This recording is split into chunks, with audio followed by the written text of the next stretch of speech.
Hello friends, I'm Pratibha, self-trained narcissistic abuse recovery life coach. எல்லாருக்கும் நல்லது மட்டும்தானே நினச்சேன். எனக்கு ஏன் நல்லது நடக்க மாட்டேங்குது? நான் யாருக்கும் மனசளவில் கூட துரோகம் நினச்சதில்லை. நான் எதுக்காக இவ்வளோ கஷ்டப்படுறேன்னு சொல்லி நிறைய பேர் மனசு நொந்து போய் வருத்தப்பட்டுக்கிட்டு இருப்பீங்க. இந்த கேள்வியை கொஞ்சம் அப்படியே மாற்றி கேட்டு பாருங்கள். நான் எல்லாருக்கும் நல்லது நினச்சேன், சரி, நான் எனக்கு எது நல்லதுன்னு நினச்சேனா? நான் மற்றவங்களுக்கு துரோகம் நினச்சதில்லை, அதுவும் சரி. ஆனால் என்ன நான் முன்னிலைப்படுத்திக்காமல் விட்டது எனக்கு நானே செஞ்சுக்கிட்ட துரோகம் இல்லையா அப்படின்னு உங்களை நீங்களே கேள்வி கேட்டுக்கோங்க. ஆனால் இந்த கேள்வியெல்லாம் கேட்டு உங்களை நீங்களே செல்ஃப் கிரிட்டிசைஸ் பண்ணி மேலும் காயப்படுத்திக்க கூடாது. இந்த கேள்வியை நம்மளை நோக்கி கேட்குறதோட நோக்கம் நம்ம எங்கே தப்பு பண்ணிட்டு இருக்கோம் அப்படிங்கிறத புரிஞ்சுக்கிட்டு அந்த தப்பை திருத்திக்கிறதுக்காக. அதுக்கு தான் கேள்வியை மாற்றி கேட்குறோம். மற்றவங்களோட நலன் மேலே உங்களுக்கு இருக்கிற அந்த அக்கறை முதல்ல உங்கள் மேலே உங்களுக்கு இருக்கணும். சுய அக்கறையோடு இருக்கணும், சுய அன்போடு இருக்கணும், சுய நலனில் கவனமாக இருக்கணும். தனக்கு மிஞ்சி தான் தானமும் தர்மமும் செய்யணும்னு சொல்லுவாங்க இல்லையா, அதை நம்ம ஞாபகத்துக்கு கொண்டு வரணும். நீங்கள் மற்றவங்களுக்கு நல்லவங்களாக இருந்தால் மட்டும் போதாது, உங்களுக்கு நீங்கள் நல்லவங்களாக இருக்கணும். நம்ம சேனல் பேனரில் போய் பாருங்கள், empathy with no boundaries is injurious to life அப்படின்னு ஒரு வாக்கியம் இருக்கும். எல்லைகள் இல்லாத பரிவும் பச்சாதாபமும் நம்ம வாழ்க்கைக்கு தீங்கு விளைவிக்கும். அதுதான் அங்கே நான் மென்ஷன் பண்ணியிருக்கேன். நம்ம நல்லவங்களாக இருந்தால் மட்டும் போதாது, விவரமாகவும் இருக்கணும். மற்றவங்களோட நலன் விரும்பிகளாக இருந்தால் மட்டும் போதாது, சுயநலன் விரும்பிகளாகவும் இருக்கணும். பெற்றவங்க இந்த விவரத்தையெல்லாம் நமக்கு சின்ன வயசுலேயே சொல்லி கொடுத்து வளர்த்துருக்கணும். நம்மளை நம்ம பாதுகாத்துக்கிற திறமையை அவங்க நமக்கு சொல்லி கொடுத்துருக்கணும். ஆனால் ஒரு சில பேரண்ட்ஸ் அவங்களுக்கு சாதகமாக நம்ம இருக்கணுங்கிறதுக்காகவே நமக்கு விவரமே தெரியாத அளவுக்கு சுய அன்பு, சுய பாதுகாப்பு, சுய அக்கறை இதை பற்றி எதுவுமே தெரியாமல் வளர்த்து வச்சுருக்காங்க. இட்ஸ் ஓகே, ஆனது ஆச்சு, போனதெல்லாம் போச்சு. நேற்று வரைக்கும் நமக்கு என்ன தெரியுமோ அதுக்கு ஏற்றபடி நம்ம வாழ்ந்துக்கிட்டு இருந்தோம். செஞ்ச தப்பில் இருந்து நம்ம பாடத்தை கற்றுக்கிட்டு நம்மளை இன்னும் பக்குவப்படுத்திக்கிறதுல தானே இந்த வாழ்க்கையோட அழகு அடங்கி இருக்கு. ஆனாலும் ஒரு விஷயத்தில் நீங்கள் கவனமாக இருக்கணும். இந்த காலம் இருக்கு இல்லையா, அது அநியாயத்துக்கு ஸ்ட்ரிக்டாக இருக்கும். அது என்ன சொல்ல வருதுங்கிறத நீங்கள் புரிஞ்சுக்கிற வரைக்கும் விடாமல் அடிச்சுக்கிட்டே இருக்கும். உங்களுக்கு புத்தி வர்ற வரைக்கும் அது விடவே விடாது. எவ்வளோ பட்டாலும் உனக்கு புத்தியே வராதில்ல, வருந்த மாட்டேல்ல, திருந்த மாட்டேல்ல அப்படின்னு சொல்லி அடி மேலே அடி அடிச்சுக்கிட்டே இருக்கும். காலம் உங்களுக்கு என்ன பாடத்தை சொல்லி கொடுக்க ட்ரை பண்ணுது அப்படிங்கிறத நீங்கள் என்னைக்கு சரியாக புரிஞ்சுக்கிறீங்களோ அன்னைக்கு தான் அது உங்களை அடிக்கிறத நிறுத்தும். அன்னைக்கு தான் உங்கள் லைஃபு நல்லபடியாக மாறும். அதுக்கப்புறம் தன்னால் உங்களுக்கு நடக்க வேண்டிய நல்லதெல்லாம் அதுவாக நடக்கும். ஆனால் நம்ம மாறாமல் நம்மளோட வாழ்க்கை மட்டும் மாறிடணும் அப்படின்னு நினச்சா எப்படி மாறும்? கண்டிப்பாக மாறாது. நம்மளோட போக்கை மாற்றாமல் அதே இடத்துல சுற்றி சுற்றி வந்துட்டு இருந்தோம்னா பட்டக்கால்லையே படும், கெட்ட குடியே கெடுங்கிற மாதிரி நம்ம அடி வாங்கிக்கிட்டே தான் இருக்கணும், கஷ்டப்பட்டுக்கிட்டே தான் இருக்கணும். ஸோ உங்களோட வாழ்க்கை மாறணும்னா நீங்கள் மாறணும், உங்களோட போக்கை மாற்றணும், உங்களோட அன்ஹெல்தி பேட்டர்னை மாற்றணும், உங்களை நீங்களே ரீபேரண்டிங் பண்ணிக்கணும். இந்த ரீபேரண்டிங் ப்ராசஸில் நீங்கள் என்னெல்லாம் செய்யணும், உங்களோட அந்த அன்ஹெல்தி பேட்டர்னை எப்படி ஹெல்த்தி பேட்டர்னால் ரீப்ளேஸ் பண்ணணும் அப்படிங்கிறதையெல்லாம் இப்போது லைனாக நம்ம பார்க்கலாம். நீங்கள் கவனிக்க வேண்டிய முதல் விஷயம், உங்ககிட்ட இருக்கிற ஒரு பேசிக்கான அன்ஹெல்தி பேட்டர்ன் எதுன்னு பார்த்தீங்கன்னா பிளேயிங் கேர்டேக்கர் ரோல் இல்லைன்னா சேவியர் ரோல். இதை முதல்ல மாற்றணும். மற்றவங்களோட கேர்டேக்கராக நீங்கள் இருக்கிறத நிறுத்தணும். நீங்கள் பேரண்ட்டாக இருந்தால் உங்கள் கிட்ஸுக்கு மட்டும் நீங்கள் கேர்டேக்கராக இருங்க. மற்றபடி உங்கள் லைஃப்பில் இருக்கிற மற்ற அடல்ட்ஸுக்கு நீங்கள் கேர்டேக்கர் ரோல் ப்ளே பண்ணுறது தேவையில்லாத விஷயம். அடல்ட்ஸாக எல்லாருமே அவங்கள டேக் கேர் பண்ணிக்கணும்.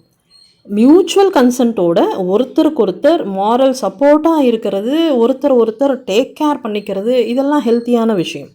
ஆனால் ஒன் சைடாக நீங்கள் மட்டுமே மற்றவங்களுக்காக கேர் எடுத்துக்கிறது, அவங்களுக்கு நீங்கள் ஒரு கேர்டேக்கர் ரோல் ப்ளே பண்ணுறது, இதெல்லாம் அன்ஹெல்த்தியான விஷயம். அந்த அன்ஹெல்த்தி பேட்டர்னை நீங்கள் மாற்றணும். உங்கள் லைஃபுக்கு கேர்டேக்கராக நீங்கள் மாறணும். உங்களை நீங்கள் சந்தோஷமாக பார்த்துக்கணும். உங்களோட இன்னர் சைல்டுக்கு நீங்கள் சப்போர்ட் கொடுக்கணும். அதோட உணர்வுகளுக்கு நீங்கள் மரியாதை கொடுத்து அதோட பயத்தை போக்கி அதோட தேவைகளை நீங்கள் பூர்த்தி பண்ணணும். உங்களோட டைம் அண்ட் எனர்ஜியை உங்களுக்காக நீங்கள் செலவு பண்ணணும். இந்த இடத்துல தான் நீங்கள் ஒரு முக்கியமான விஷயத்தை புரிஞ்சுக்கணும். சுயநலத்தோடு செயல்படுறது தப்பு கிடையாது. சுயத்தை மையமாக வச்சு செயல்படுறது தான் தப்பு. சுயநலம் அப்படின்னா மற்றவங்களுக்கு எந்த பாதிப்பும் ஏற்படுத்தாமல் உங்களோட நலனை நீங்கள் நல்லபடியாக கவனிச்சுக்கிறது அப்படின்னு அர்த்தம். சுயமையம் அப்படின்னா உங்கள் நலனுக்காக மற்றவங்களோட நீங்கள் பணயம் வைக்கிறது அப்படின்னு அர்த்தம். ஆக்சுவலி சுயத்தை மையமாக வச்சு இயங்குறவங்க தான் சுயநலம் தப்புன்னு சொல்லுவாங்க. ஏன்னா நம்ம சுயநலத்தோடு இயங்கினா அவங்களால நம்மளை யூஸ் பண்ணிக்க முடியாமல் போயிடும் இல்லையா? ஸோ சுயநலம் அப்படிங்கிறது செல்ஃப் கேர். இந்த செல்ஃப் கேர் நமக்கு இருக்கக்கூடாது அப்படிங்கிறது தான் இந்த சுயத்தை மையமாக வச்சு இயங்குறவங்களோட ஒரே நோக்கமாக இருக்கும். ஸோ செல்ஃப் கேர் எடுத்துக்கிறதும் சுயநலத்தை ப்ரையாரிட்டைஸ் பண்ணுறதும் தப்பே கிடையாது. இனிமேலாவது நீங்கள் தாராளமாக செல்ஃபிஷாக இருங்க. உங்களை நீங்கள் ஒரு குழந்தை மாதிரி ட்ரீட் பண்ணுங்கள். அதுதான் செல்ஃப் கேரோட முதல் படி. அடுத்தது செல்ஃப் நர்ச்சர் பண்ணிக்கணும். அதாவது ஒரு சின்ன குழந்தைய கண்ணும் கருத்துமாக பாதுகாப்பாக பார்த்துக்கிற மாதிரி உங்களை நீங்கள் ரொம்ப பத்திரமாக பாதுகாக்கணும். நேரத்துக்கு தூங்கணும், நேரத்துக்கு சாப்பிடணும், காலையில் குளித்து முடித்து நீட்டாக ட்ரெஸ் பண்ணிக்கணும், வாரத்தில் ஒரு நாள் தலைக்கு எண்ணெய் தேய்ச்சி குளிக்கணும், சாம்பிராணி போட்டுக்கணும், உடம்பை ஆக்டிவாக வச்சுக்கணும், யோகா பண்ணணும், மெடிடேஷன் பண்ணணும், வெளியே இல்லைன்னா மொட்டை மாடியில் வாக்கிங் போகலாம், நிறைய எக்ஸசைஸ் பண்ணலாம், நல்ல ஹாபீஸை டெவலப் பண்ணிக்கோங்க. டெய்லி அதுக்காக நேரம் ஒதுக்குங்க. உங்களுக்கு பிடிக்காத விஷயங்களுக்கு நோ சொல்லி பழகுங்க. உங்களுக்கு பிடிச்ச விஷயங்களுக்கு எஸ் சொல்லுங்கள். மற்றவங்களை திருப்திப்படுத்துறதுக்காக உங்களோட ஆன்மாவை நீங்கள் காயப்படுத்திக்கிட்டு மற்றவங்களுக்காக எதையும் செய்யணும் அப்படின்னு எந்த அவசியமும் கிடையாது. அதே சமயம் மற்றவங்க என்ன நினைப்பாங்க, என்ன சொல்லுவாங்கன்னு பயந்துக்கிட்டு உங்களுக்கு பிடிச்ச நியாயமான கண்ணியமான விஷயங்களை நீங்கள் செய்யாமல் இருக்கணும்னு அவசியம் கிடையாது. உங்கள் ஆன்மாவோட கண்ணியமான ஆசைகளை முடிஞ்ச வரைக்கும் நிறைவேற்றி அதை திருப்தியாக சந்தோஷமாக வச்சுக்க வேண்டியது உங்களோட பொறுப்பு. அது உங்களோட கடமையும் கூட. அடுத்தது செல்ஃப் ரிஃப்ளெக்ஷன், சுய பிரதிபலிப்பு. உங்களோட எண்ணங்கள், உணர்வுகள், அனுபவங்கள் எல்லாத்தையும் செல்ஃப் ரிஃப்ளெக்ட் பண்ணும்போது உங்களை பற்றி நீங்கள் ஆழமாக புரிஞ்சிக்க முடியும். உங்களோட பலம் பலவீனங்களை அடையாளம் காண முடியும். உங்களோட செல்ஃப் டெவலப்மெண்ட்டுக்கு இது ரொம்ப யூஸ்ஃபுல்லாக இருக்கும். அடுத்ததாக செல்ஃப் கம்பேஷன். மற்றவங்க மேலே காட்டுற அந்த இரக்கத்தை முதல்ல உங்கள் மேலே நீங்கள் காட்டணும். உங்களை நீங்கள் தப்பாக ஜட்ஜ் பண்ணாமல் இருக்கணும். மோசமாக செல்ஃப் கிரிட்டிசைஸ் பண்ணிக்கக்கூடாது, செல்ஃப் கர்ஸ் பண்ணிக்கக்கூடாது, உங்களை நீங்களே கொடுமை பண்ணிக்கக்கூடாது. உங்கள் உணர்வுகளை நீங்கள் முதல்ல சரியாக புரிஞ்சுக்கணும். அந்த உணர்வுகளுக்கு நீங்கள் நியாயமாக நடந்துக்கணும். உங்களோட கடந்த காலத்தில் உங்களுக்கு நடந்த மோசமான விஷயங்களுக்காக இப்போது உங்களை நீங்கள் கஷ்டப்படுத்திக்க கூடாது. இதுக்கு முன்னாடி உங்களுக்கு தெரிஞ்சதை வச்சு உங்களுக்கு புரிஞ்சதை வச்சு நீங்கள் உங்கள் லைஃப்பை டீல் பண்ணிக்கிட்டு இருந்தீங்க. உங்களால் என்ன முடியுமோ அதை செஞ்சீங்க, அவ்வளோதான். அதுக்காக இப்போது உங்களை நீங்களே திட்டிக்கிறதுலையோ அதுக்காக வருந்தி உங்களை நீங்களே காயப்படுத்திக்கிறதுலையோ எந்த நல்லதும் நடக்க போகிறதில்ல. வாட் இஃப் அப்படிங்கிற அந்த ஒரு ஃபேண்டசிக்குள்ளே போகிறதுனால உங்களோட ஆங்ஸைட்டியும் டிப்ரெஷனும் வேணால் அதிகமாகும். மற்றபடி இதால் வேறு எந்த நல்லதும் நடக்காது. ஸோ உங்களை நீங்கள் மன்னிக்கணும், பரிவோடு மன்னிக்கணும். உங்கள் லைஃப்பை பெட்டர் ஆக்கிறதுக்கு உங்களை நீங்கள் சப்போர்ட் பண்ணிக்கணும். உங்கள் மன நிம்மதிக்கு முக்கியத்துவம் கொடுக்கணும். அடுத்ததாக கோல் செட் பண்ணணும். சின்ன சின்ன கோல்ஸாக செட் பண்ணணும். எடுத்ததும் பெருசாக எதுவும் ட்ரை பண்ணணும் அப்படின்னு அவசியம் இல்லை. ஸ்டார்டிங் ஸ்டேஜஸில் குட்டி குட்டி கோல் செட் பண்ணிவிட்டு அதை அச்சீவ் பண்ணும்போது உங்களுக்குள்ள ஒரு உத்வேகம் வரும். அந்த உத்வேகம் உங்களோட ஃப்யூச்சர் கோல்ஸை அச்சீவ் பண்ணுறதுக்கு உங்களை உந்தி தள்ளும். சைக்கலாஜிக்கலி எப்போவுமே நம்ம செய்கிற ஒரு பாசிட்டிவான காரியம் இன்னொரு பாசிட்டிவான காரியத்துக்கு உந்துதலாக அமையும். நீங்கள் ஒரு குட்டி கோலை செட் பண்ணிவிட்டு அதை செஞ்சு முடிக்கும்போது அந்த ஒரு உத்வேகம் உங்களை மேலும் பல கோல்ஸை வந்துட்டு நீங்கள் அச்சீவ் பண்ணுறதுக்கு உந்தி தள்ளும். இந்த மாதிரி ஒரு விஷயத்தால் இன்னொரு விஷயம் பூஸ்ட் ஆகும். ஓவரால் உங்களுக்குள்ள ஒரு பாசிட்டிவிட்டி டெவலப் ஆகும். இதெல்லாம் நடக்கணும்னா நீங்கள் செல்ஃப் டிசிப்ளினை டெவலப் பண்ணணும். நீங்கள் செல்ஃப் டிசிப்ளின்டாக இருக்கும்போது உங்களோட எண்ணங்கள், உணர்வுகள், சிந்தனைகள், செயல்கள் இது எல்லாமே உங்களோட கட்டுப்பாட்டில் இருக்கும். நெகட்டிவ் இமோஷ்னல் ட்ரிகர்ஸை மேனேஜ் பண்ணுறதுக்கு இந்த செல்ஃப் டிசிப்ளின் ரொம்பவே ஹெல்ப்ஃபுல்லாக இருக்கும். அடுத்ததாக செல்ஃப் மேனர்ஸை டெவலப் பண்ணணும். சுய நடத்தை.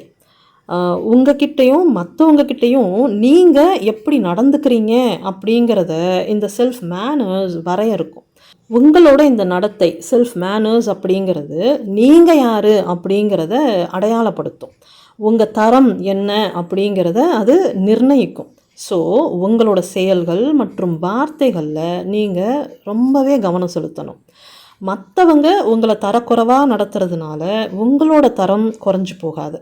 அதுக்கு நீங்கள் எப்படி ரெஸ்பாண்ட் பண்ணுறீங்க அப்படிங்கிறதுல தான் உங்களோட தரம் அடங்கியிருக்கு. சிம்பிளாக சொல்லணுன்னா உங்கள் கெத்தோட லெவல் உங்களோட ரெஸ்பான்சஸில் தெரியும். அதுலேயும் மெயினாக டாக்ஸிக் ரிலேஷன்ஷிப்பில் இருக்கும்போது நச்சுகள் உங்களை ட்ரிகர் பண்ணி உங்களை மோசமாக நடந்துக்க வைப்பாங்க. உங்களோட அந்த வேர்ஸ்ட் சைடை வெளியே கொண்டு வர்றதுக்காக அவங்க எந்த எல்லைக்கும் போவாங்க. இதை புரிஞ்சுக்கிட்டு நீங்கள் உங்களோட செல்ஃப் மேனர்ஸை மெயின்டைன் பண்ணணும். உங்களோட செல்ஃப் மேனர்ஸை நீங்கள் மெயின்டைன் பண்ணும்போது ஆட்டோமேட்டிக்காக நீங்கள் ரொம்ப பவர்ஃபுல்லாக ஃபீல் பண்ணுவீங்க. அடுத்தது செல்ஃப் டிக்னிட்டி, சுய கௌரவத்தோடு இருக்கும்போது ஒரு sense of self esteem develop ஆகும். சுய மரியாதை, பெருமை, நம்பிக்கைக்கு இதெல்லாம் ஆதாரமாக இருக்கும். அடுத்தது செல்ஃப் அலைன்மெண்ட், சுய சீரமைப்பு. உங்களோட ஆத்தென்டிக் நேச்சர், அதாவது உங்களோட உண்மையான சுயத்தோட உங்கள் எண்ணங்கள், உணர்வுகள் மற்றும் செயல்களை சீரமைக்கணும். உங்கள் சுயத்துக்கு எதிராக உங்கள் எண்ணங்களும் உணர்வுகளும் செயல்களும் இருக்கக்கூடாது. ப்ராப்பர் அலைன்மெண்ட்டில் இருக்கணும். அதுக்கு உங்களை நீங்கள் செல்ஃப் ரெகுலேட் பண்ணிக்கணும். உங்களோட எண்ணங்கள், உணர்வுகள் மற்றும் நடத்தையை மேனேஜ் பண்ணி அதை உங்கள் சுயத்தோடு நீங்கள் சீரமைக்கணும். இந்த விஷயங்களெல்லாம் அவ்வளோ ஈஸியாக நடந்துடாது. உங்களை நீங்களே சேலஞ்ச் பண்ணிக்கணும். என்னோடய லைஃப்பை நான் பெட்டர் ஆக்குவேன் அப்படின்னு சொல்லி உங்களுக்கு நீங்களே சவால் விடணும். உங்களுக்கு முட்டுக்கட்டையாக இருக்கிற உங்களோட எதிர்மறை எண்ணங்களுக்கு எதிராக நீங்கள் இதையெல்லாம் செயல்படுத்தணும்.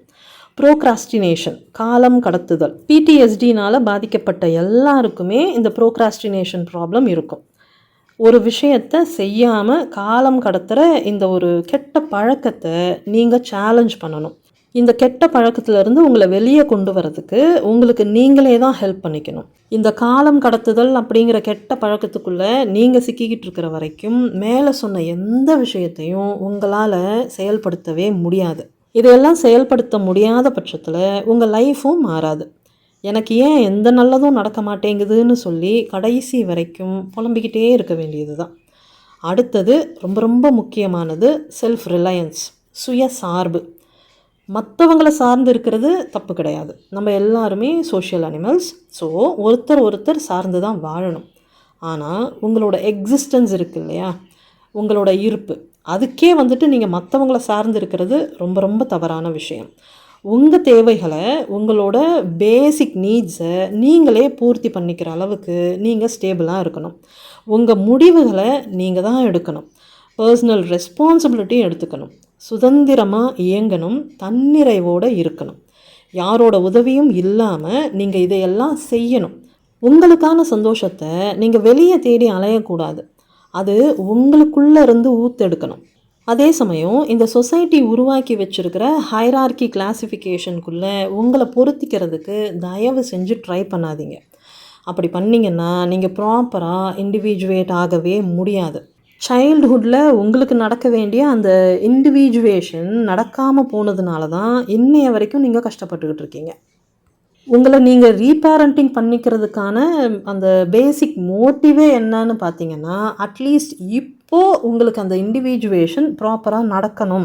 அந்த இண்டிவிஜுவேஷன் நடந்து நீங்கள் உங்களோட அந்த ஆத்தென்டிக் நேச்சருக்கு ட்ரான்ஸ்ஃபார்ம் ஆகணும் அப்படிங்கிறது.